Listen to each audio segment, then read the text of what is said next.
Alrighty. Hello, everyone. Super nice to see so many people already jumping on the call. Excited for our second session of the UPS and Startup Canada Women's Exporter Program. For those of you who don't know me, my name is Nadia Ladek. I'm the program lead for our Startup Global and Women's Exporter Program here at Startup Canada. And before we begin, I would like to acknowledge that the land on which I am on today is located on the unceded territories of the Mississaugas of the Credit, the Anishinaabe, the Chippewa, the Haudenosaunee, and the Wendat people, and is now home to many diverse First Nations, Inuit, and Métis people. We also acknowledge with respect the diverse histories and cultures of all Indigenous peoples. And I encourage you all to take a moment today to acknowledge the traditional territory that you are all residing on as well. Now, today's session is being recorded and it will be shared with you afterwards. So don't worry if you miss a note or anything, we'll have it all ready for you to rewatch afterwards as well. We invite each of you to introduce yourselves in the chat and to connect with one another. Feel free to share your name, your organization, and where you're joining from. And make sure that you're sending your message to everyone in the room, because I know Zoom sometimes defaults to only send it to the hosts and panelists, but we really want to make sure that you can get connected with everyone. So make sure that it's sending to everyone in our Zoom. Now, a bit about Startup Canada. Startup Canada is a national nonprofit that is the gateway to Canada's entrepreneurial ecosystem. We're here to connect entrepreneurs with the support, community, and tools that they need to build successful businesses here in Canada. Since launching in 2012, Startup Canada has grown to support more than 130,000 entrepreneurs annually, and we have an ever-growing grassroots community network from coast to coast to coast. Now, in partnership with UPS Canada, we're very proud to present the Women's Exporter Program. This is a global initiative, and it helps to bridge the gender gap in education and export participation by providing targeted assistance to women-owned small and medium-sized businesses. Today's webinar specifically will be focusing on the steps that small businesses need to take before they can start exporting. And we're going to cover the importance of researching potential markets, understanding local regulations and customs, building an international marketing strategy, and developing an overall strong export plan. We're super excited for this topic today. And we'll also be discussing tips on finding the right market, the right partners, and overall resources to support your exporting journey. We're going to have a presentation prepared for you by UPS, followed by one by the trade and subject matter experts, including an international marketing expert and a guest entrepreneur. I've prepared some questions for our speakers, but as always, we really love your participation as well. So if you have any questions throughout this entire presentation, please make sure to drop it in the Q&A function on Zoom, and I'm going to do my best to have it answered live for you from our incredible speakers. Now, without further ado, I'm super excited to pass it over to our first speaker for the day. Paul Gaspar is the Director of Small Business at UPS Canada, and he's going to kick off our session today. Over to you, Paul. Thanks, Nadia, for the great introduction. And thank you so much for taking the time out of your busy day with your businesses to participate in our second webinar here today. There's a lot that I would like to cover in the next few minutes. And then we do have another great presenter following and opportunity for Q&A. So to get started, I'm going to jump right into my first slide and get us started with my portion of the presentation. So if I can just ask for the slide to be advanced. Perfect. Here we go. So prepare to take your business global ends with implementing an export plan. But in order to maximize your rate of success, you have several steps that you should take to ensure that you have the right export strategy. Now, what you see on the screen with you are these 5 key areas of focus. From an organization, we think this really helps you avoid both costly expansion mistakes, while also, believe it or not, identifying extraordinary business opportunities. And I'll share an example with you with that later in my presentation. But this is allowing you to both minimize the risk before you enter a foreign market through proactive data collection and analysis. This is what we call the 3 R's. And later on, there'll be more to come as to what the 3 R's are. I will also touch on several of these at a very high level, but not all of them. And then Megan from TCS will share where you can get additional insights and support through TCS and other resources that are available. So as we move on to the next slide, it all starts with taking a closer look at your business and asking yourself, are you ready as a business? So do you have a successful product that is selling in the Canadian market today? Are you able to expand your production capacity, which is key when you're starting to go into other markets and need to produce more? Do you have the required financial resources, which is always key for a business starting up, whether you're local, but definitely more so when you're trying to go global? Have you addressed any IP requirements to protect yourself here in Canada or in the markets that you want to enter? Are you able to modify your product to meet foreign regulations and cultural preferences? What are your product's import and export controls and compliance requirements? Do you have your shipping requirements in place? And I know someone you can talk to about that if you don't. And how are you going to manage international payments? And finally, have you developed an export business plan? These are just some of the many questions you need to answer, right? So again, these are just 9 different areas that you and your business should be ready to answer yes to. But if you're not, that is okay. This guides you to where you will need to spend your time to get your business ready. Your next question might be, where do I get help with these topics? Well, again, Megan will help you with some of these. And if you still need more help, I know this amazing organization called Startup Canada that will know who you can talk to. So if you reach out to them, they can get you connected with the right support for the need specifically that you're trying to address. And the last thing you should try is not to do this alone, because there is help to make sure that you reach out and ask for it. So let's move on. It is important to review and assess the demand for your product, as well as factors related to a given export destination. And this is where the 3 R's come into play. And that is research, research, and yes, research. It is critical when you're trying to not just grow your business in the domestic market, but more so when you're looking to expand globally. Here we've broken into 2 paths that we suggest you should do both. Number 1, use the resources available to you, both in our country and in the markets you are exploring. The Trade Commissioner Services is an incredible and valuable resource for you. Export Development Canada is another great resource, as most of you witnessed from our first webinar in September. And of course, don't forget to get help from your logistics partners as well too, because they are in those markets and can give you some valuable advice. This is just to get you started. As you need to research more specific topics or items, get experts, and again, Startup Canada can point you in the right direction if you need help there. Number 2, do your own research. Look at what your competitors, both domestically and internationally, are doing in these markets. What is it that they're offering? What is their pricing strategy in these other markets? What is their channels that they are offering their products through? If your competitor is in multiple markets, does their strategy change from market to market? And if so, do you know why? What are their customers saying about their products and experience with their brand? So in other words, look at customers' reviews for your competitors to see where you can maybe manipulate and do better. And don't forget to review your own website to see where you might get international interest from as well. Using tools like similarweb.com can give you insights into which markets are showing interest and what you have to offer. The example you see on the screen is from an existing UPS customer based in Ontario who also does business in the US. However, you can see from this example that their website is getting interest or greater interest from Turkey, a market that this customer never considered as an option. This also holds true for Brazil and Germany. Now, because of looking and doing this research, this customer of ours now has 3 other markets that they're exploring to expand into that they never would have considered otherwise. Okay. Now, as we move on, let's now narrow your list up to what markets, or now that you've narrowed your list of what markets or markets you want to dive into and look into a little deeper. Here are some key areas that you need to consider when it comes to regulatory, logistical, and cultural factors.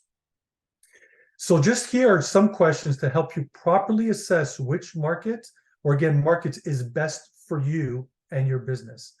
Again, I'm sharing a lot of questions and not answers, but these are things that you need to make sure that you're able to answer, or if you can't, you need to search for these answers because it'll help you on the right path to ensure you're in the right market and you're ready to expand. So for example, are there any infrastructural or logistical factors for consumers to access your product in the markets you're considering? How will you communicate with potential partners and customers?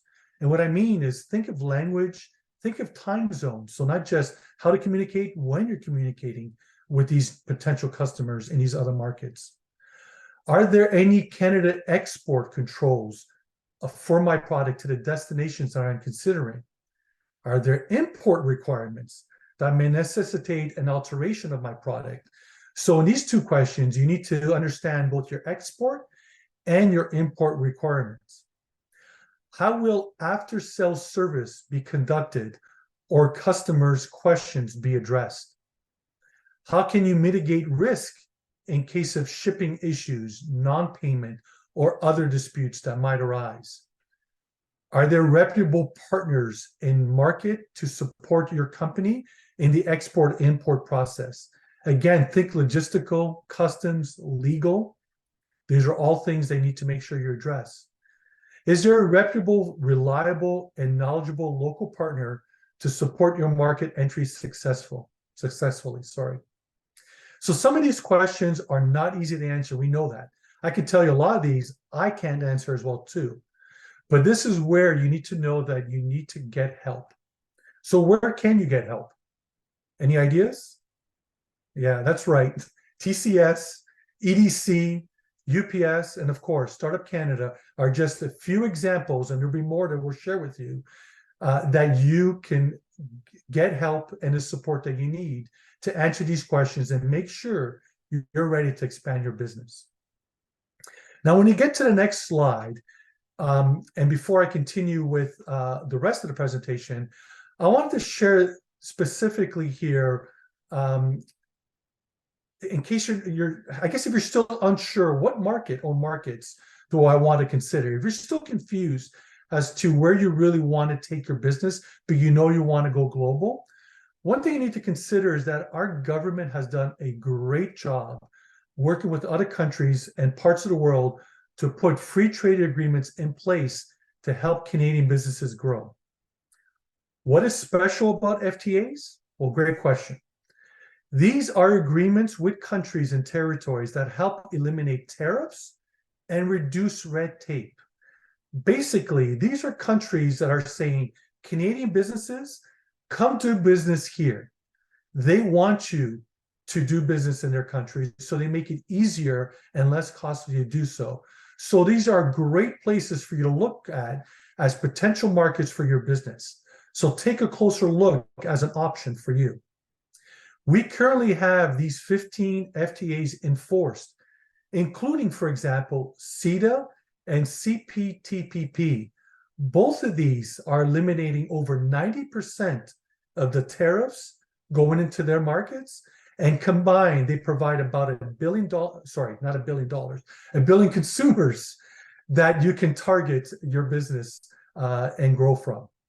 Plus, our government has or is working on 14 other negotiations and exploratory discussions with other potential targets. Now, take note of the URL at the bottom, which is a great resource to check your product's tariff rating for your countries that you're trying to explore, so you understand what implications you might have when you're looking at these different markets. And again, that's www.tarifffinder.ca. One of many great resources we'll share with you. Okay, let's move on to the next slide. Now, are you ready to start building your export strategy? Megan will again provide some further insights and programs that you can join to get help in building a sound export plan. But what is key is to keep it simple, at least initially. This is not a one and done. You will continue to tweak and modify your strategy and plan as you learn more about your business, your competitors, and your target audiences around the world. Again, what you see here are examples of what an export plan should include. Which products are you selecting for export, and what modifications are required to adapt them for these overseas markets. Because the way you sell them in the Canadian market might not be the way you need to sell them in the markets you're looking to target. Is an export license needed in the markets you're looking at? What are the basic customer profiles, and what marketing and distribution channels should be used to reach these customers? How do you address any special challenges? For example, competition, cultural differences, and import and export controls. How will your product's export sales price be determined? Operational steps that you need to take and when you'll be taking them. The time frame for implementing each element of the plan, and the cost and time and money in order to do that. What personnel and company resources will be dedicated to exporting? And finally, how will the results be evaluated and used to modify your plan? Now, I know this looks very overwhelming, and you're thinking, really, do I want to do this? But remember, this is just to get you started, right? You will need to continue to revisit, update, change, implement, and repeat. So you're going to continue to evolve and do this exercise over and over in order to get it to where it needs to be, to ensure you've got the greatest success. And most important, remind yourself why you are doing this, and it's to help grow your business. Yes, you've got a total potential opportunity in Canada of about 35 million, but that is less than 1% of the world's total opportunity. And the good news is that you're not alone. You have help from so many great resources, including from our next speaker from the Trade Commissioner Services. So at this point, I'd like to turn it back to Nadia to introduce our next speaker, Megan. Thank you.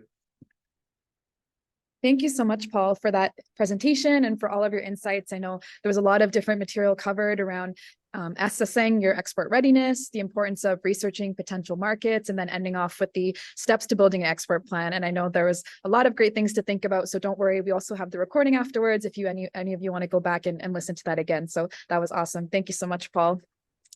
Now, as he mentioned, I'd like to turn it over to Megan Pelton, who is the Deputy Director, Regional Office for Alberta and the Northwest Territories at the Trade Commissioner Service, Global Affairs Canada. Thank you so much for joining us, Megan, and I will turn it over to you.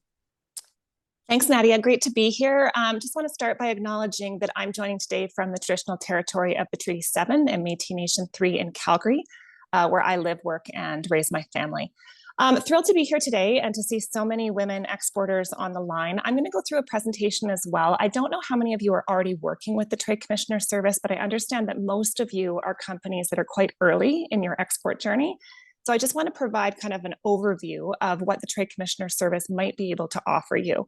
So I think that Crystal is just going to pull up the deck. And forgive me as well, I'm sort of using two devices here. So if it looks like I'm looking up, that's why. So first slide, if we can move to that, Crystal. What is the Trade Commissioner Service? So for those of you that don't know, the Trade Commissioner Service is an arm of the federal government. And the premise is pretty simple, that global markets offer you access to new consumers and new revenues. And we will do this and help you do this to bring the financial benefit back to Canada.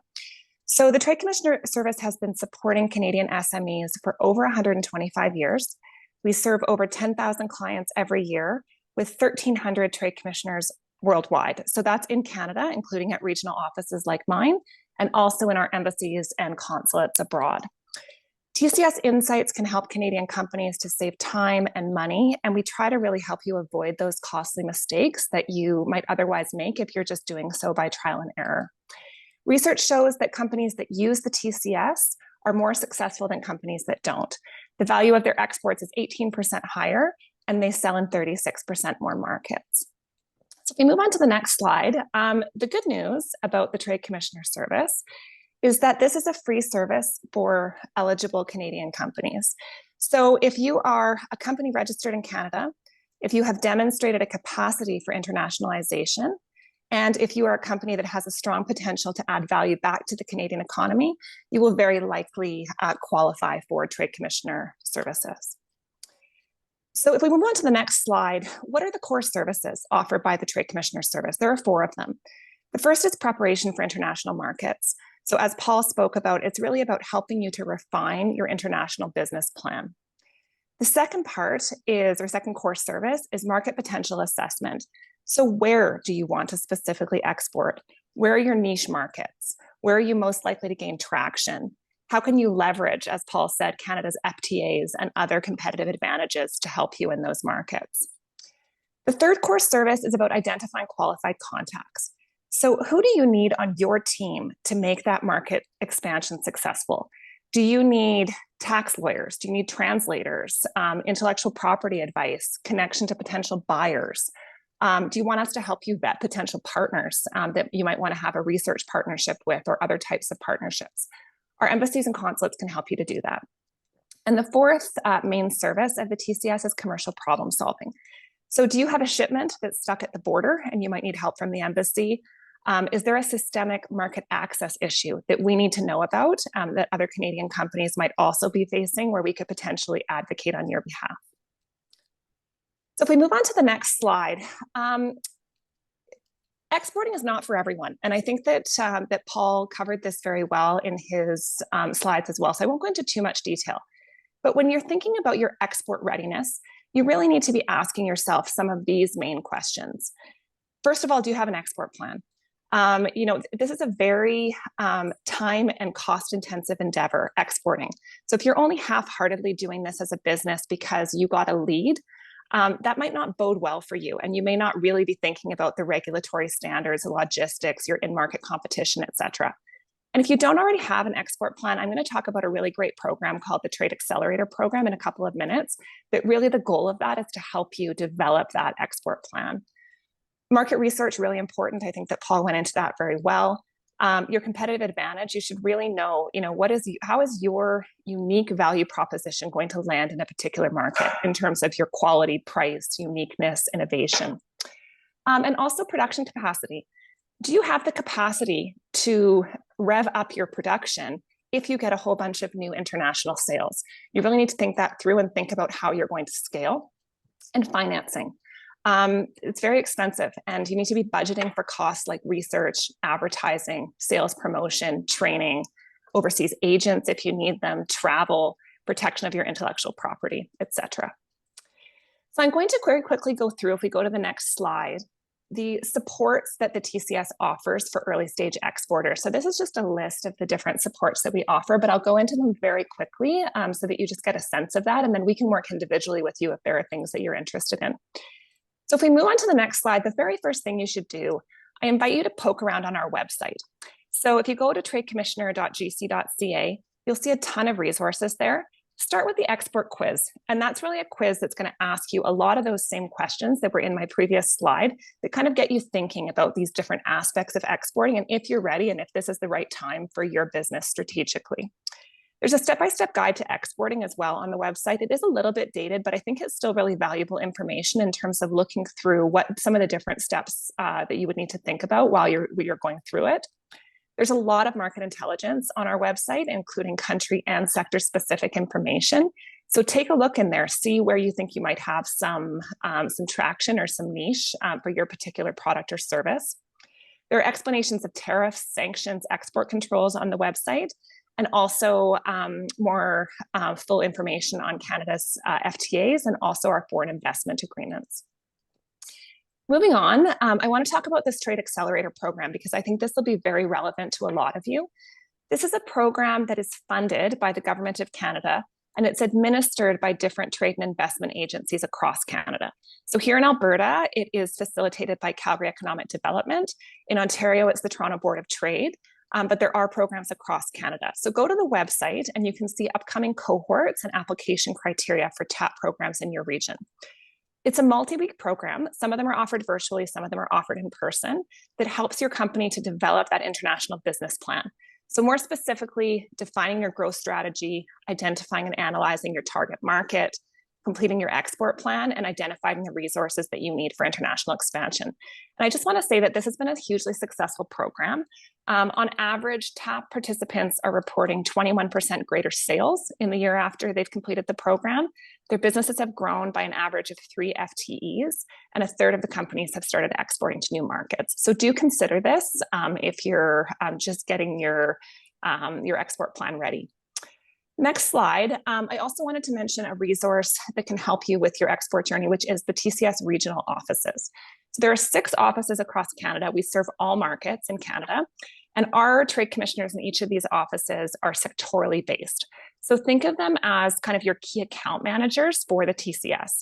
They'll help you prepare for international markets, and then we will connect you with our colleagues abroad in the embassies and consulates once you're ready to enter one of those markets. Next, I wanted to talk about Canadian trade missions and TCS-led events. So keep your eye on the website for trade missions that are upcoming.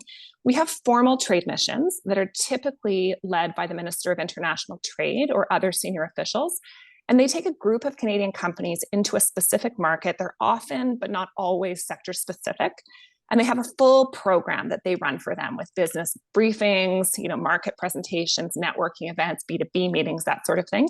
This is a really good way to be learning more about a market that you have already identified as your sort of niche, or that you're already making some sales in that you want to be able to expand. And the TCS also supports a wide range of trade and investment events worldwide all throughout the year. So before going to any major international event, reach out to the TCS to see if we are present at that event and how you can join the Canadian activities.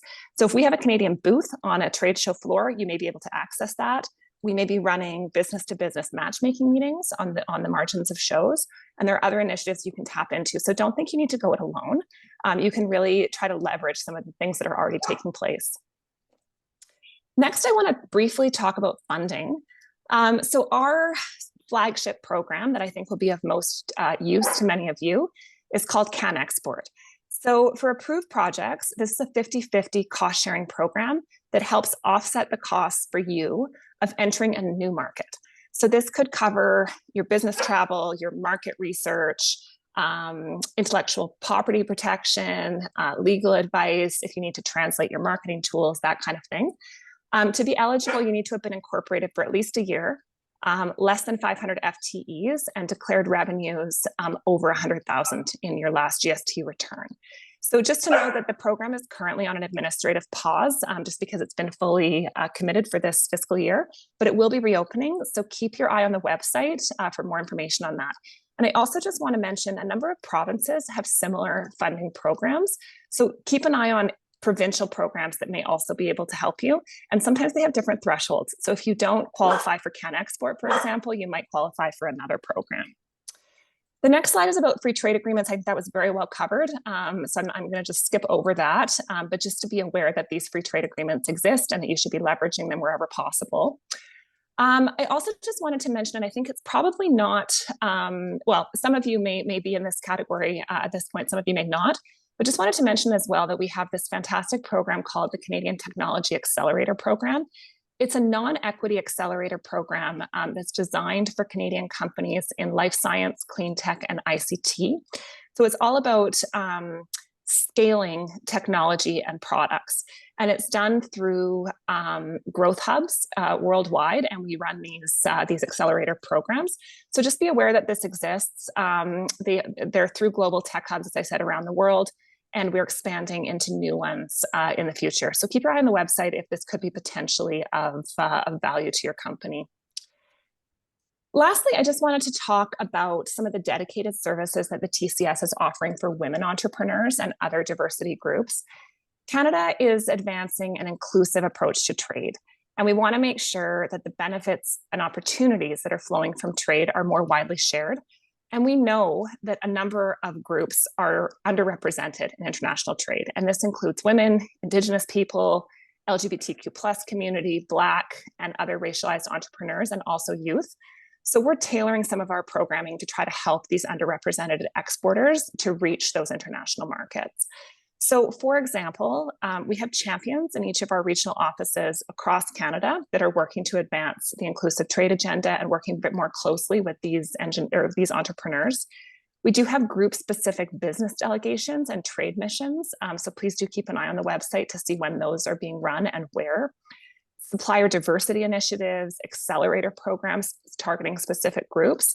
And we also have a CanExport concierge service, so that funding program that I had mentioned earlier, that we can do a little bit more hand-holding when you're putting together your application to try to help you to be successful in applying for that funding. And there's also a lower project minimum budget for women exporters that are trying to use CanExport if they're invited on a Canadian-led trade mission. Last slide, and then we'll get into the panel discussion. Just be aware of some of the other offers from other partners in the ecosystem, and Paul talked about some of these. The Business Benefits Finder, if you've not already seen that tool, do go on the ISED website to take a look at this. So they've created this really neat tool that you can basically input information about your business and then the types of support that you might be looking for, and it will spit out for you different federal and provincial territorial government programs that could be applicable. So it really just helps you to navigate what I know can be kind of an overwhelming system when you're looking for support. Export Development Canada has a full suite of financial services for exporters, including for groups that have traditionally faced barriers, such as women and other diverse exporters, as does Business Development Bank of Canada, BDC, that offers financing, advisory services, and VC. So do reach out to those organizations as well as you continue on that export journey. And that's it for me. I really look forward to the conversation. Thanks. Thank you so much, Megan, for your presentation. That was full of so many resources and insights. And I know I kept thinking to myself that we're so lucky here in Canada to have so many free resources when it comes to exporting. So definitely take a look at some of those. And if you missed any, Miriam has been sharing it in the chat as well. We'll follow up with an email with all those resources as well. So don't worry if you missed any, we'll have those links available for you. And now we're super excited to kick off our panel for the day. I have Paul and Megan back for our panel, and we're also excited to introduce two new panelists here today. We have Hannah Lau, founder and lead consultant at Astera Asia and an international marketing expert, as well as Elaine Como, the founder and CEO of Easy Daisies and our entrepreneur guest for the day. She has firsthand experience in exporting, so we're lucky to have her here today as well. So thank you everyone for joining us. And I know we've heard from Paul and Megan before, but Hannah, maybe I'll get you to kick off with a little introduction so everyone can get to know you as well. Yeah, hi everyone. Great to be here. Thanks for Startup Canada for having me. So I'm the founder of Astera Asia. We started in Asia in 2015, and I'm Canadian born and bred, but I spent a lot of time overseas. And what we do is we help small businesses build strong and scale well. And so a lot of people on this call are probably thinking about, how to export and what to do with that. Well, we will really focusing on sort of the research side of things, in terms of helping you ask the right questions. I think Paul and Megan talked more about the technical pieces, which are so important to make sure you don't run up against any walls, but conceptually from a business strategy side of things, that it'd be a great pairing. And we've helped a lot of companies go from, Asia to not Asia and, all from this place to that place. The arrows go everywhere now, right? So we'd love to speak with any of you more on that. We're very familiar on the topic. Thanks for having me. Amazing. And Elaine, we'll get you to introduce yourself as well. Hello from Vancouver. I apologize. First of all, I have a little bit of a cough. I picked up a bug in a trade show just recently, so I apologize in advance for coughing. Yes, my name is Elaine, and hi everyone. Honored to be here, so thank you very much for having me.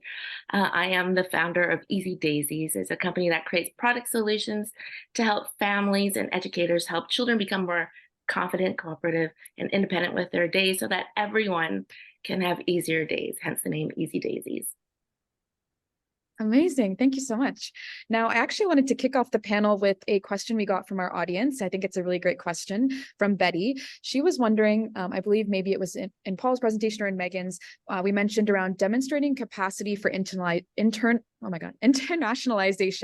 If anyone wanted to kick off and maybe kind of explain further what that means and how a startup can demonstrate that capacity for internationalization.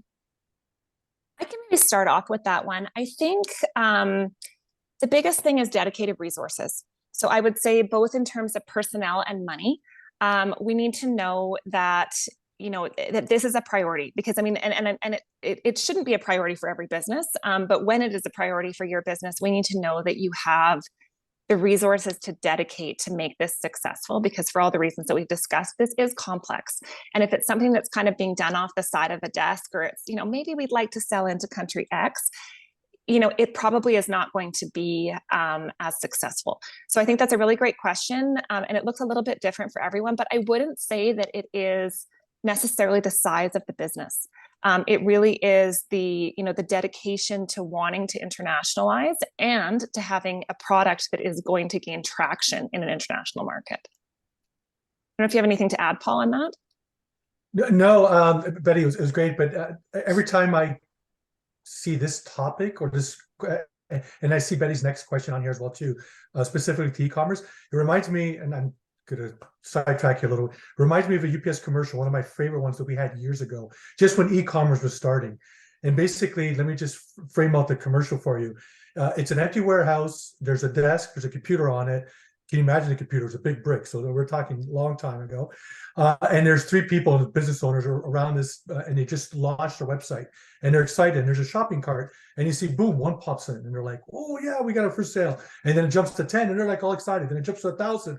And then you start looking at each other going, oh my God, like, are we ready for this? Are we ready to scale? Right. So when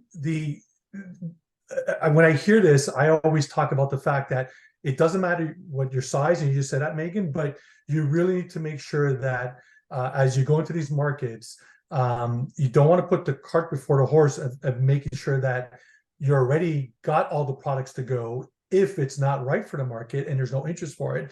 But you also need to make sure that the opposite is true, that if you're ready to go to a market, can you scale? Are you able to do that with the resources to make sure that you do it right? Because I have unfortunately seen businesses that don't, and they basically kick themselves out of a market. I mean, they don't do it right, and to try to reinvent yourself again in that market, good luck, right? And I see Hannah nodding her head, so she might have something to add to that. But that's what I've seen. That's what reminds me of it. I think that's a great point. And of course, it's a great problem to have if you're having all these orders come through and you have all these new markets to expand. But if you don't have the resources and the funding to kind of back that up, the worst thing you can do is expand there and then maybe not have the ideal customer experience that you're hoping that you have in other markets. So I think those are some great considerations. Elaine, maybe from your perspective, how did you know it was the right time for you to begin exporting? I know maybe some of these things around capacity and making sure you have the resources, but were there some other things you considered when starting to expand your business? Oh, absolutely. So I guess the funny part is when you're small, you just get excited for that first international order. And you're like, oh my goodness, someone ordered my product from Ireland. And I will say that you just want to hop on that and of course start shipping. And then you're like, oh my gosh, the shipping costs more than the order was worth. So I will say that in my learning over a decade now, is the larger the international order, the longer I took to prepare for that. And for a long time, I knew I wasn't ready to just hop in to ship internationally when a distributor from France contacted me early in my startup. And there's so many lessons I have learned, and which I think we'll probably go into in other questions, but take it slow, take it easy. And you want to do that because it'll be very costly mistakes otherwise, if I can just give everybody that heads up. So thank God for UPS, thank God for Startup Canada and all these wonderful organizations that I am, sometimes I feel like a startup as well. So all these wonderful organizations here, please do connect with them. That's great. And I know, yeah, there's a lot of things on the shipping side, on the website side, that you mentioned specifically around the logistics and shipping, but of course there's a lot of things on the marketing side as well. And you can't just kind of launch there and then expect that things are going to work out. Hannah, maybe you can weigh in on some of maybe the marketing considerations specifically that we should think about before starting to export, because I know that's a huge part of the preparation process specifically as well. Yeah, absolutely. Talking about that kind of first order that comes in from a place that you never imagined, that excitement is serious and it's real. But that doesn't necessarily guarantee a win in that market, right? Just because one person orders from Ireland doesn't mean everybody's going to order from Ireland. And so, you know, the sort of general rule of thumb that I tell the startups is you want to be able to win at an atomic market. You know, you find that a very, very small real market, not just one person, but it might be a community or a subculture or a, you know, a township or whatever it is. And you want to almost test it out. It becomes your little petri dish where you see if you can win in that atomic market. And that's lower cost, not no cost, but low cost. And you can, it's almost like your lab, right? You can kind of test a lot of things out. And if it doesn't work, it's okay. You're not destroying your reputation, you know, at a very large scale, but, you know, think small to go big, if that makes sense. And that applies to, you know, at the beginning when you're thinking strategy, but then also which products, what product, how to distribute, like all those kind of things. Just win in one atomic market and then you can go from there. I agree. I mean, if I can, Oops. Go ahead, Elaine. Megan. Sorry. I agree fully with Hannah. Starting small before you think big. And I always share that, you know, make your radius small, succeed in it, make it so incredibly successful. And then you can duplicate that. And so fully agree, and then expand. Start small and succeed there. Yeah, and I was just going to build on that. You know, one of the biggest mistakes that we see is people trying to go after too many markets at once. So they'll tell us, you know, in our first initial kind of out call with them, they'll say, I want to expand into Asia. And you say, okay, like where? You know, where specifically in Asia? You know, that's a really big place. Or even they'll say, I want to expand into the US. I mean, there are many markets within the US. So we really try to get a little bit more focused and don't spread yourself too thin. So if you decide, you know, I'm really going to go after the market in Taiwan or wherever it is, you know, do one at a time. We tell our clients maximum 3. So sometimes, you know, they will be going after more than one market proactively at a time, but we really try to be strategic with them in terms of what they're doing and not trying to, you know, go global all at the same time. It's very unrealistic. So try to figure out exactly, as the other speakers have said, where do you think you have traction, and where are your data points? And then, you know, we'll help you to hone in on that. If I can jump in with a tip on how to suss out where that starting point could be. So with another accelerator, I partner up with, I've never heard of the brand Mabel's Labels. So Trisha Mumby, who, well, the business now belongs to Avery, but she was the founder of Mabel's Labels, and she and I worked together. And she once told me the story of how she went into the US. And as you just said, Megan, even the US is like, if you go to Asia and the US, the US seems like 50 other countries, you know, like mini countries, right? And so when she was looking at which state to go into, she looked at which state has moms that behave most similarly to the ones in Canada that are buying her product. And she found that the ones in Minnesota were the most similar in terms of habit, buying propensity, frequency, you know, all that kind of stuff, why they're buying the labels, how long they use them for, all that kind of stuff. And so when she started going into Minnesota, they had a lot of success without tweaking the product too much, because the profile was different, but not too different, you know? So if you want to sort of ease into it and not have to spend too much on revamping everything, find what that market is. It's going to be really similar. And then you can try from there. 100%. Another great tip I've gotten before as well is to look at your website analytics for any of the people who are maybe e-commerce, or even if you're not e-commerce and you have a landing page, you can go into the back end and see where is most of your traffic coming from. If most of it is Canada, but then the second next one is New York or LA, you know, you already kind of have an established awareness there, and then you can kind of go in and market from there. So some great tips all around the marketing and how to find those markets. I know we talked a lot about marketing, but there's also a lot of other things to consider around intellectual property and maybe some legal implications. I know if you have protection in Canada with a patent or trademarks, it doesn't necessarily mean that you have that protection everywhere. So, but anyone kind of like to kick off, maybe Paul, around some of the IP or kind of legal things that some of the startups should be considering as well? Yeah, so I'm definitely not the expert in this field, so I'd like to see what the other panelists want to share. But what I can tell you, and I'll share this from a UPS perspective, because obviously we're global, we're in over 200 countries, and we've got our own IPs that we need to protect from our products, our branding, all of that. And what I can say is get the right people involved, and do your due diligence there. And when I say do the due diligence, it's do it right. Doing your own little research when it comes to IP address, you might miss things.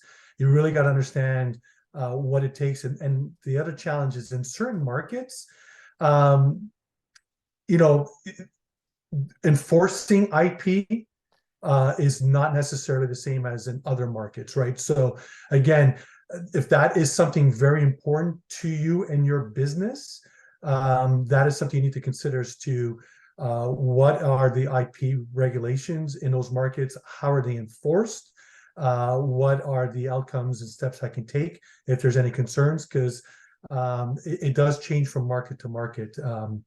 And that's sort of just the experience that we've seen as an organization ourselves. I can jump in on that one too, Nadia. We've got another great resource within the Canadian ecosystem called the Canadian Intellectual Property Office. Mm-hmm. And they have advisors in each of the regions that work directly with entrepreneurs to talk to them about their IP and their IP strategies. That's a really good first stop. And then probably what you would do is hire an IP lawyer, an IP professional to help you after that to register your IP. It's funny that when we're talking to companies, sometimes they'll say to me, but Megan, I really don't have IP that I need to protect. In most cases, they actually do. So I think that even if you're a consumer product and you think, maybe this isn't, you don't really think about it in the same terms. You maybe think of it as being something, more that a company that's working in engineering or other areas might have more need for IP protection. I would say almost every company should be thinking about their intellectual property and kind of going through some of these resources that CIPO can provide for you. So I highly recommend that. Also think about it when you're going to trade shows and when you're demonstrating and showcasing your products. I think we're really excited to show things, and we think that everybody has really good intentions. Sometimes they're there for other reasons, and they kind of want to see what's out there and they want to see what the competition is doing, and they may want to find a way to copy that. So just make sure you're protecting yourself. Don't be naive. Yeah. May I jump in on this as well? Thank you. Yes. And what Megan was saying, even about trade shows, I think I learned huge lessons on my first big trade show that was to wholesalers many, many moons ago. And I was given great advice. There was something called the Inventors Corner, which I was a part of at the Toronto. It was a Canadian toy show, which does not exist anymore. And even then, they said, make sure you protect your product. And I had no idea what they meant. I'm like, what do you mean? And so I did look into it. And so I had a very small budget, and I had to think, how will I protect this? And I couldn't afford all the trademarks, but I went for the market where I thought I would receive most threats from, which was the USA. So I paid for trademarks and got Easy Daisy's trademark in the US first. I do own the Canadian one now as well. So if you have a limited budget, then you have to think, okay, where would the greatest threat come from? And that is where I did, and that's what I did, and I chose to get the trademark in the US first. And then at that point, I was looking at patents. Patents they're very expensive. And I believe when I first started, I just did a utility. I applied for a utility patent, which is actually good for a very short amount of time. But I went in knowing that being a very small brand and a brand new product, like what Megan had said, there are larger companies there that do walk around also wanting to know what's up and coming and brand new. And they already have manufacturing in place.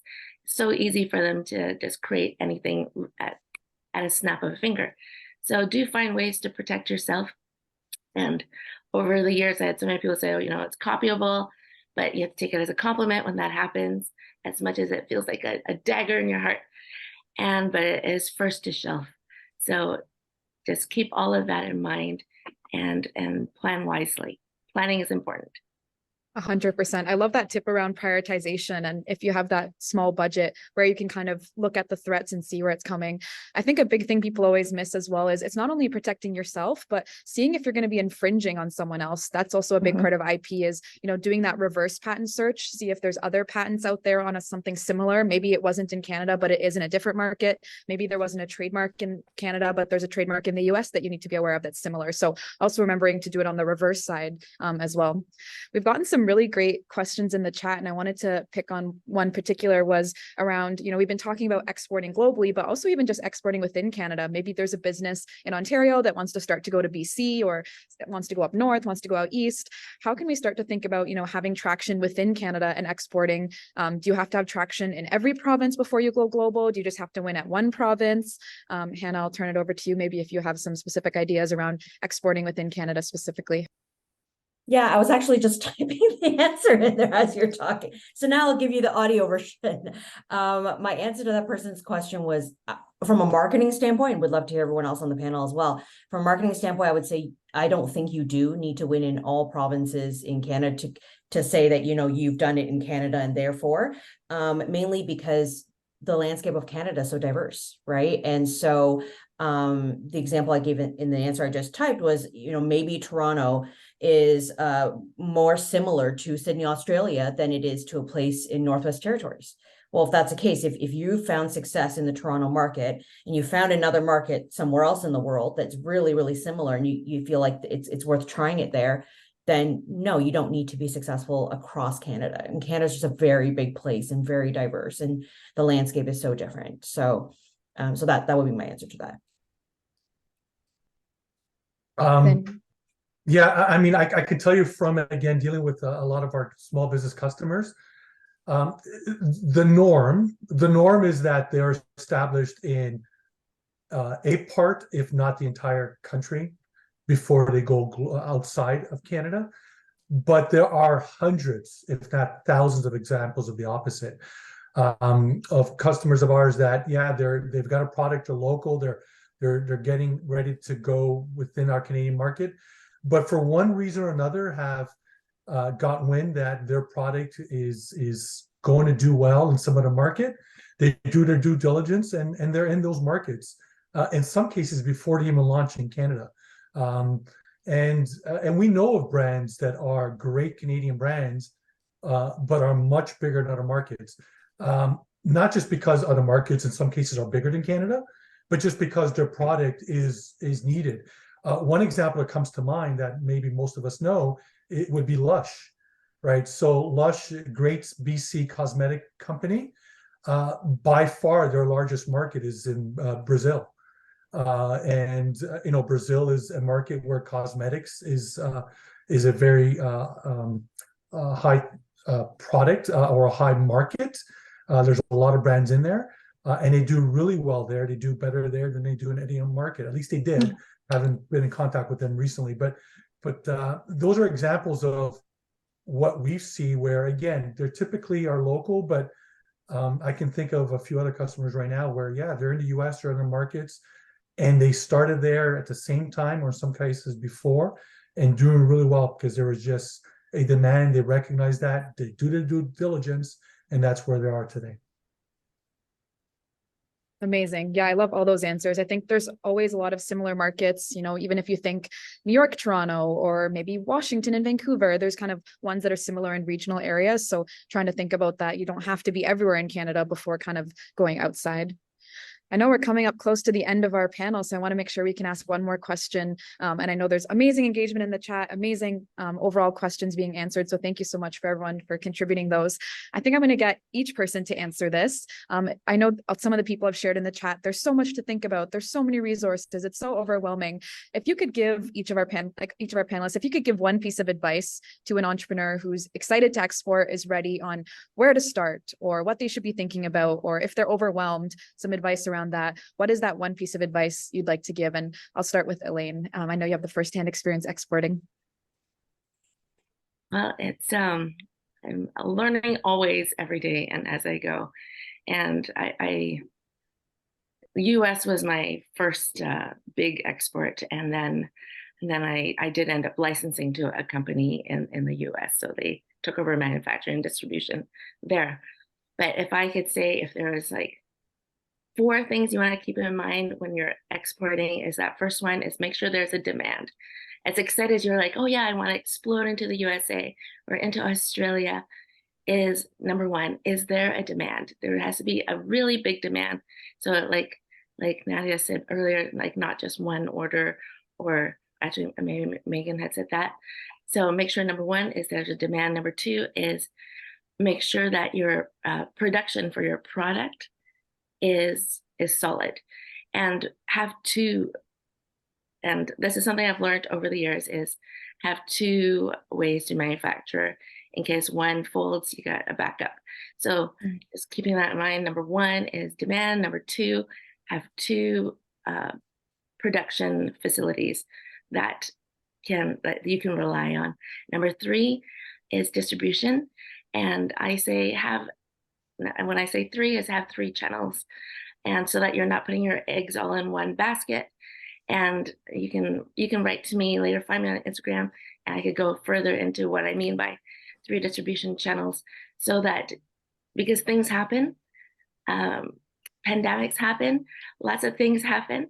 So make sure that you don't have just one method of distribution. Have 3. And that 4th one I wanted to share is protection. Protect your business. And I've learned the hard way, I've learned in expensive ways. And when I say 4 things for protection, insurance. I had no idea. When I started that there was insurance to cover unpaid invoices. I have one very large one from France, a distributor who tried to connect with me for a year and a half to establish a trust relationship. I shipped out an order, and there's lots of issues with what happened there. But bottom line is I never did get paid for that order because of many reasons, but insurance is one. Incorporation is another way to protect your business. Trademarking and terms. So make sure you get paid. So that is my advice for exporting. Amazing. 4 key points. It's like you already had it all ready to go. Amazing. Great answer. Megan, I'll toss it over to you. What's your one piece of advice for everyone on the call? My piece of advice is to take time to make a plan, and be that through the Trade Accelerator program or whatever method you want to have. This should not be a kind of reactive throw spaghetti at the wall kind of thing. You should be very deliberate in your choices to export. And I'm not saying don't fulfill orders that you just happen to get. You should do that too. But in terms of your actual exporting plans, really think it through, work with the Trade Commissioner Service, work with all of the different resources that are at your disposal, many of them free, to try to figure out, where you can have success.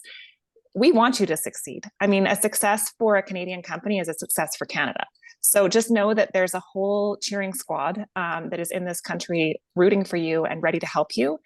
Tap into the resources and make a plan. That's my advice. Love it. Research, be prepared, have that plan. Paul, how about yourself? Megan took mine. No, but because it's so important, it really is, Megan, and I'm glad that you did explain that. But I'll then be more specific.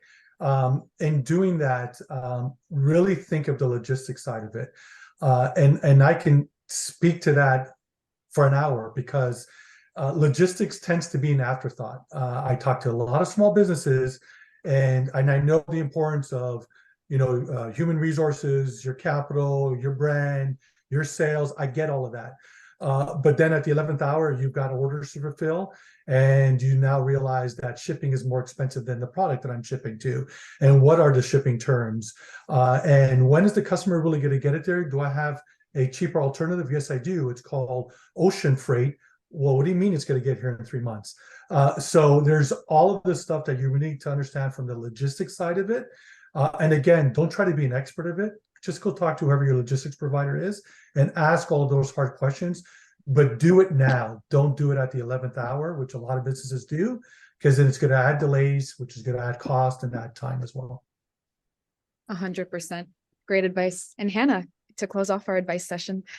My 1 second answer is culture. So strategy may be, you want to export, that's your strategy, but culture will dictate how you get it done. And that'll guide you the rest of the way. I love it. Thank you so much to all of our speakers, to all of our participants for joining us today. This was an absolutely incredible session. I know even I learned a lot about exporting, and there's so much to it. And I think a common theme throughout it the day was, research, having that plan and kind of taking that time to prepare everything before going into it. And I know we could have a whole 3-hour full day webinar on this, but we only had an hour. So thank you so much for joining us today. We'll be in touch later this week with the recording along with the short feedback survey. So please make sure that you fill that out, because the way we do these sessions, it's all a reflection of the feedback you provide us. We want to make it as helpful for you as possible. So we really do value that feedback, and we incorporate it every single time. Our next webinar for this program will be on November 14th. We'll be sharing a link to register, so make sure you register to get your Zoom link. As well, we also have 2 exciting initiatives happening at Startup Canada that I wanted to kind of quickly go over as well. We have a People's Choice voting right now. So we had top 10 businesses come and pitch in our Startup Global Pitch competition, and there's a chance for one of them to win $2,500. So if you take a moment to vote, Miriam is going to share that in the chat. You can help a business, maybe a colleague that actually win $2,500. As well, our final stop of Startup Canada Tour is coming up in Brampton at the end of this month on October 26th. We traveled to Whitehorse, to Halifax, to Vancouver, to Calgary, and now we're ending in Brampton. So if any of you are local, or if you're not local, you can also tune in virtually to join us and watch the top 10 pitch, to watch some of the other sessions. We'll have a lot of incredible speakers there. So please join us either virtually or in Brampton as well if you can. Thank you so much again. Looking forward to connecting with you all in our next session. Take care, everyone.